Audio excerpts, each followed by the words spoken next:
और पाकिस्तान जी बुनियादूं जेके आहिनि उहो हिलाईंदो। अधु मिशन असांजो कामयाबु थियो आहे त सिंध जो माण्हू बेदार थी वियो आहे, बाक़ी अधु मिशन रहे थो त अलाह कंदो इंशाअल्लाह इहो सिंध जो माण्हू हीअ जेका पीपल्स पार्टी जी सूरत में हिकिड़ी माफ़िया सिंध ते क़ाबिज़ आहे, बाक़ी इहो मिशन आहे त इन मां सिंध जो माण्हू इन माफ़िया मां जान छॾाए।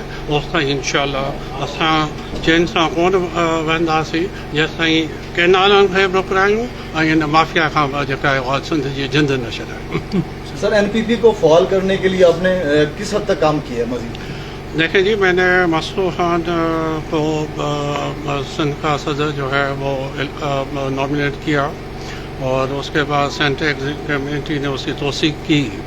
अब मसरूर खान के ऊपर जिम्मेदारी है कि वो पूरे सिंध में नेशनल पीपल्स पार्टी को ऑर्गेनाइज करें और इंशाअल्लाह रिस्पांस बड़ा अच्छा मिल रहा है और हम समझते हैं कि 2-3 हफ्ते में बॉडीज़ काफ़ी दिलचस्पी बन जाएंगी और सिंध लेवल की जो है पार्टी वो तंजीम साजी इंशाअल्लाह पूरी होगी। और हमारी कोशिश है कि हर यूनियन काउंसिल में बल्कि हम 10 सतह तक पार्टी को ऑर्गेनाइज करें और इंशाअल्लाह मुझे यकीन है कि इसका भी मुस्बत रिस्पॉन्स पब्लिक से मिलेगा। सर जिले में पीपल्स पार्टी का अब किरदार आप कैसा देख रहे हैं? ज़िले में पीपल्स पार्टी का किरदार मैं समझता हूँ कि आप सबके सामने है, आप सब देख रहे हैं। अब मैं क्या कहूँ कि पीपल्स पार्टी का किरदार क्या है।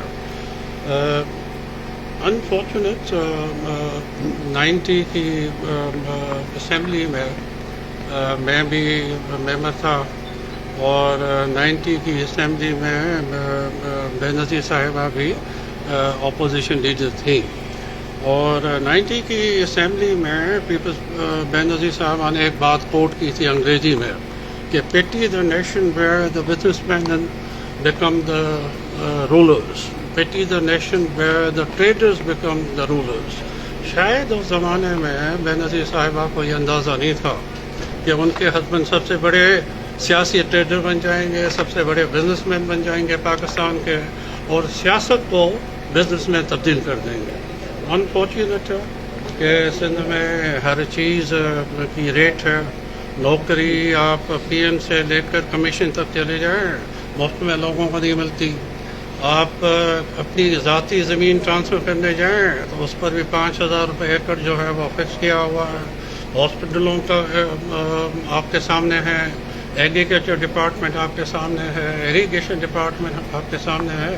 मैं 13 में वज़ीर था, वफाकी वज़ीर इंडस्ट्रीज़ का, तो एक दावत थी वहाँ पर एक सिंध के सेक्रेटरी साहब भी मौजूद थे। तो मैंने कहा सेक्रेटरी साहब I believe the commission rate is in Sindh is 50%।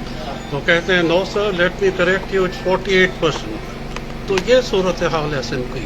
मैंने कहा जी मैं 2% छोड़ता हूँ। तो मैं तकरीरों में भी कहता था इलेक्शन में कि पाकिस्तान पीपल्स पार्टी का अब जो मंशूर है वो रोटी कपड़ा मकान नहीं है। हाँ, वो भुट्टो साहब तक ज़रूर था, बेनज़ीर साहिबा तक जो भुट्टो साहब की पीपल्स पार्टी थी वो पीपल्स पार्टी भी हाफ हो गई थी नज़रिए के हिसाब से। लेकिन अब पीपल्स पार्टी है नहीं, अब है ज़रदारी माफिया जो सिंध पर काबिज़ हो चुकी है और उनका सिर्फ मिशन ये है, मैं इलेक्शन में भी कहता था कि जी पीपल्स पार्टी में एक मसावा ज़रूर है कि पैसे अपनों से भी ले लें, पैसे मुखालफों से भी ले लें, जो भी पैसे दें, और बाप का काम भी फ्री में नहीं करना। जो उन्होंने कसम खाई है कि जी बाप का काम भी करेंगे तो कहेंगे जी आप वालिद हो, भाई हो, 50% आपको जो है वो रिडक्शन दे सकते हैं लेकिन पैसे देने पड़ेंगे। और पैसे लेने को वो कहते हैं कि जी ये सिस्टम है। अब ऐसे सिस्टम से अल्लाह ही सिंध की जान छुड़ाएगी। मैं तो यही दुआ कर सकता हूँ।